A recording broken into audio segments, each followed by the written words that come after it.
باللہ من الشیطان الرجیم، بسم اللہ الرحمن الرحیم۔ تو پھر ایک بار حاضر ہیں ہم ایک اور حدیث کے ساتھ، اس کو سنیں گے اور انشاءاللہ دعا کرتے ہیں کہ اس پہ عمل کرنے کی پوری کوشش کریں گے، اور اللہ ہماری اس کوشش کو بہت بڑھ چڑھ کر اضافہ کر کے قبول و منظور فرمائے۔ تو آج کی جو ہماری حدیث ہے وہ ہے نماز کے اوقات کے بارے میں۔ تو بسم اللہ الرحمن الرحیم۔ ابو ہریرہ رضی اللہ تعالیٰ عنہ کہتے ہیں کہ رسول اکرم صلی اللہ علیہ وآلہ وسلم نے فرمایا، نماز کا ایک اول وقت ہے اور ایک آخری وقت ہے۔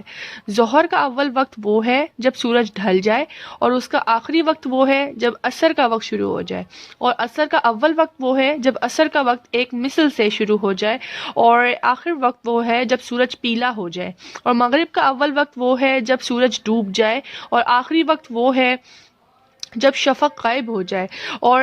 عشاء کا اول وقت وہ ہے جب شفق غائب ہو جائے، اور اس کا آخر وقت وہ ہے جب آدھی رات ہو جائے، اور فجر کا اول وقت وہ ہے جب فجر صادق طلوع ہو جائے، اور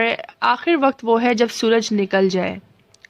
تو یہاں پر نماز کے اوقات ہمیں بتائے گئے ہیں کہ ظہر کا اول وقت کب سے ہوتا ہے، اور اس کا آخر وقت کب سے ہوتا ہے، کب شروع ہوتا ہے، کب ختم ہوتا ہے۔ اس کا حوالہ ہمیں نیچے دیا گیا ہے، سنن ترمذی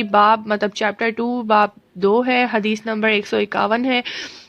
تو آخر میں اللہ تعالیٰ سے دعا ہے ہم نے جو بھی پڑھا اس کو یاد رکھنے کی توفیق عطا فرمائے، اور ہمیں نمازیں جتنی بھی ہیں